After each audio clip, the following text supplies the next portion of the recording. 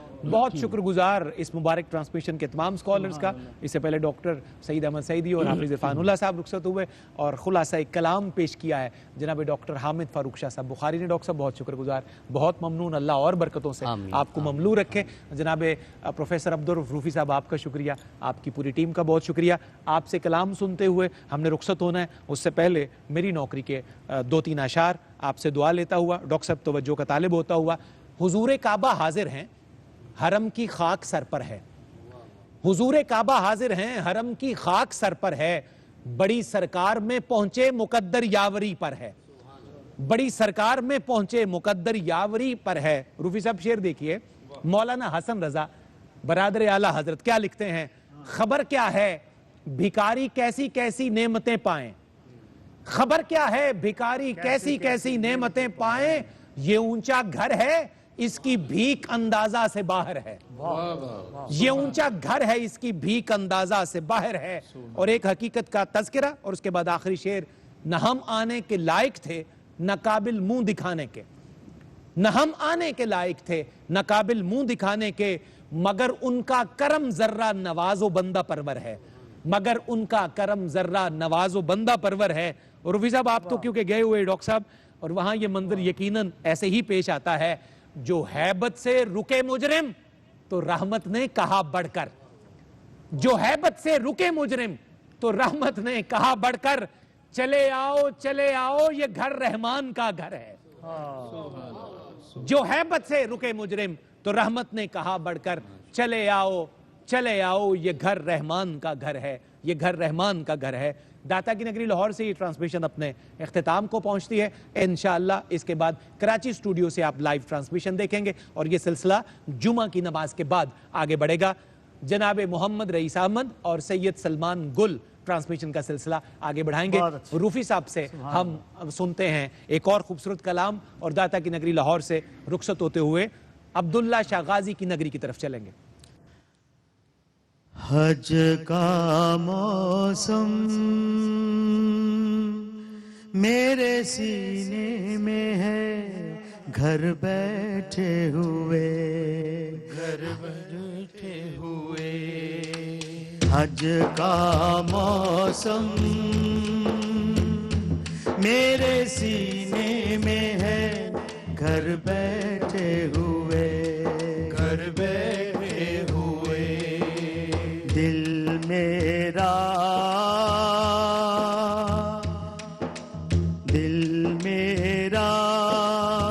مکے مدینے میں ہے، گھر بیٹھے ہوئے حج کا موسم میرے سینے میں ہے، گھر بیٹھے ہوئے کر رہا ہوں میں تصور میں جو کعبے کا طواف، کر رہا ہوں میں تصور میں جو کعبے کا طواف، روح رحمت کے سفینے میں ہے، گھر بیٹھے ہوئے، گھر بیٹھے ہوئے، روح رحمت کے سفینے میں ہے گھر بیٹھے ہوئے، گھر بیٹھے ہوئے، حج کا موسم میرے سینے میں ہے گھر بیٹھے ہوئے، گھر بیٹھے ہوئے، ہوں مینا میں کبھی عرفات میں مزدلفہ میں، ہوں مینا میں کبھی عرفات میں مزدلفہ میں، لطف فردوس کا جینے میں ہے گھر بیٹھے ہوئے، گھر بیٹھے ہوئے، حج کا موسم میرے سینے میں ہے گھر بیٹھے ہوئے، گھر بیٹھے ہوئے، دل مدینے کے تصور سے جھکا جاتا ہے، دل مدینے کے تصور سے جھکا جاتا ہے، زندگی ایک قرینے میں ہے گھر بیٹھے ہوئے، گھر بیٹھے ہوئے، زندگی ایک قرینے میں ہے گھر بیٹھے ہوئے، گھر بیٹھے ہوئے، حج کا موسم میرے سینے میں ہے گھر بیٹھے ہوئے، گھر بیٹھے ہوئے، یا خدا مجھ کو بھی اذن حضوری مل جائے، یا خدا مجھ کو بھی اذن حضوری مل جائے، عمر ذی الحج کے مہینے میں ہے گھر بیٹھے ہوئے، گھر بیٹھے ہوئے، عمر ذی الحج کے مہینے میں ہے گھر بیٹھے ہوئے، گھر بیٹھے ہوئے، حج کا موسم میرے سینے میں ہے گھر بیٹھے ہوئے، لبیک اللہم لبیک، لبیک لا شریک لک لبیک، ان الحمد والنعمت لک والملک لا شریک لک، لبیک اللہم لبیک، لبیک لا شریک لک لبیک، ان الحمد والنعمت لک والملک لا شریک لک، لبیک اللہم لبیک، لبیک لا لبيك اللهم لبيك لبيك لا شريك لك لبيك إن الحمد والنعمة لك والملك لا شريك لك لبيك اللهم لبيك. ناظرین، اگر آپ ایسی ہی مزید ویڈیوز دیکھنا چاہتے ہیں تو ہمارا ARYQTV کا چینل سبسکرائب کیجئے اور بیل آئیکن کا بٹن دبانا نہ بھولیے تاکہ آپ سے کوئی پسندیدہ پروگرام مس نہ ہو جائے۔